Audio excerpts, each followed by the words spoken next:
Today I'm going to show you an easy veggie side dish that's perfect for packing into bento, so stick around. Kimpira is a quick stir-fry of root vegetables, and it makes for a delicious high-fiber side dish for rice and your favorite protein. For this version, I'm using gobo, or burdock root, as the main ingredient. It's a popular root vegetable in Japan, but I've also seen it growing wild around the world. So if you can't find it in supermarkets, check and see if you have edible burdock growing near you. Kimpira can also be made using other crispy or crunchy veggies like carrots, lotus root, or even celery, so you can adapt this recipe based on what you have. The key to good kimpira gobo is to julienne the vegetables with the grain as thinly as possible.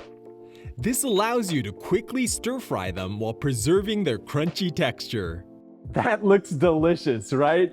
Let's start with a look at our ingredients. For the vegetables, I'm using 250 grams of burdock, 140 grams of carrot, and a tablespoon of vinegar.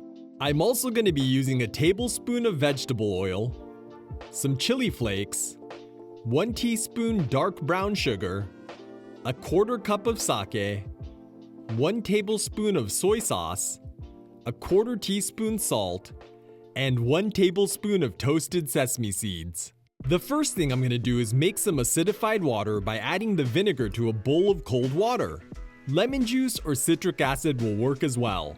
Then you want to wash your burdock. You can scrub it with a clean abrasive sponge, or you can use a wad of aluminum foil like this.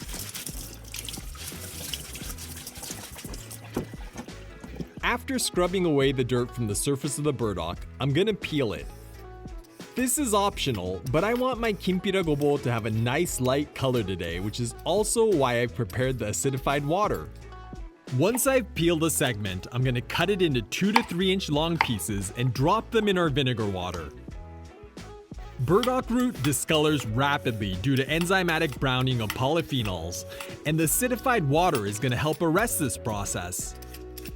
By the way, this works for any fruit or vegetable that experiences enzymatic browning, but as you can see from this pile of peels, burdock oxidizes super fast, so it's important to work quickly and in small segments here. Okay, let's clean up the cutting board, and then we're gonna julienne the burdock. Working one piece at a time, you want to cut the burdock lengthwise into thin slices. Then I'm going to arrange the slices so they're in a staggered stack like this. And then we're going to slice those up into thin strips. They don't need to be perfect, but you do want to try and get them to be roughly the same thickness so they cook through evenly. Once you're done with one batch, be sure to get the gobo back into the acidified water. If you're having trouble, try slicing one side off and then rolling the gobo onto the cut surface. This will make it much more stable and easier to slice. In case you're wondering, I don't recommend using a mandolin for this because burdock is so thin and tough, it's highly likely that you're going to end up cutting yourself. As for slicing the burdock with the grain versus against the grain, some people prefer the softer texture you get when you cut against the grain, but personally, I like the crunchy texture you get by cutting with the grain. By the way, this is by far the hardest part of making this dish, but I like to think of it as a good way to practice my knife skills. Okay, we're finally done, and you should end up with a bowl of white strands of burdock like this. Unfortunately, we still have the carrots to julienne. I'm gonna trim the ends off and cut it into 3 or 4 segments. Then I'm gonna repeat the process of cutting the segments into slices,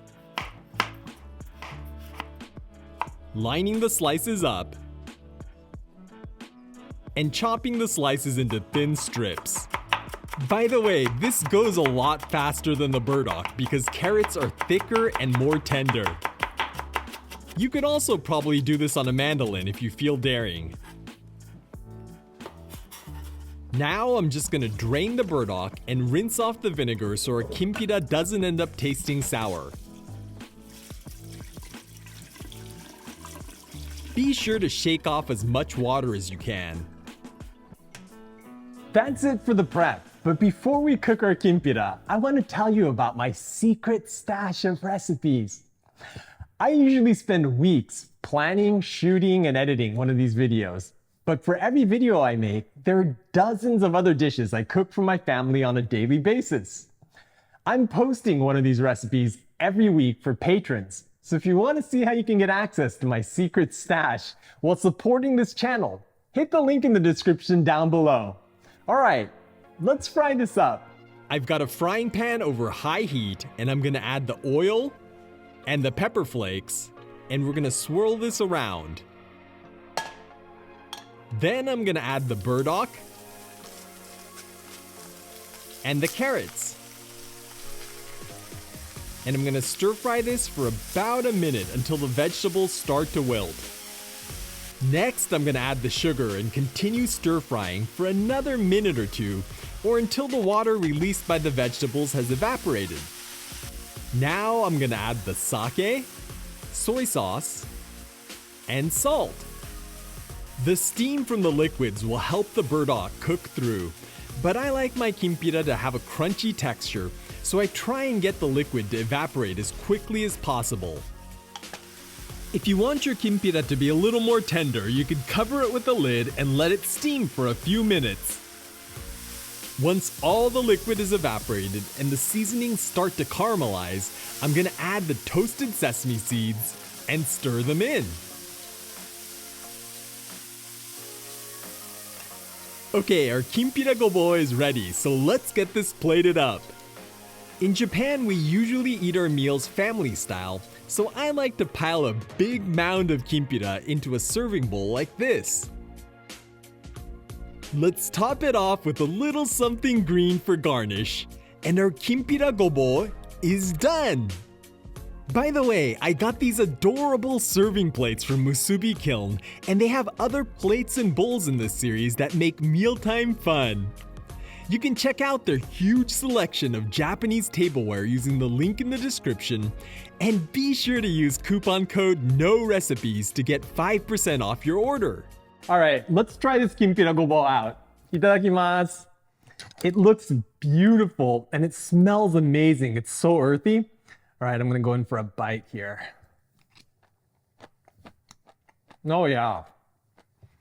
It's crunchy, kind of like a salad or a slaw, but it's got that wonderful savory sweet taste of a stir fry. And because we've cut these super thin, it's crunchy, but it's not hard to eat. Those chili flakes add a wonderful pungent kick to this, and those toasted sesame seeds add a nice nuttiness and really great poppy texture. Kimpira gobo makes for a delicious veggie side dish at any meal, but it's one of my favorite things to pack into a bento box lunch, so I hope you'll give it a try. If you enjoyed this video, let me know by giving this a big thumbs up and by sharing it with all your friends that could use a new side dish. Well, I think I'm gonna go make some miso soup to have with this kimpira, but check out this playlist for more bento-friendly dishes.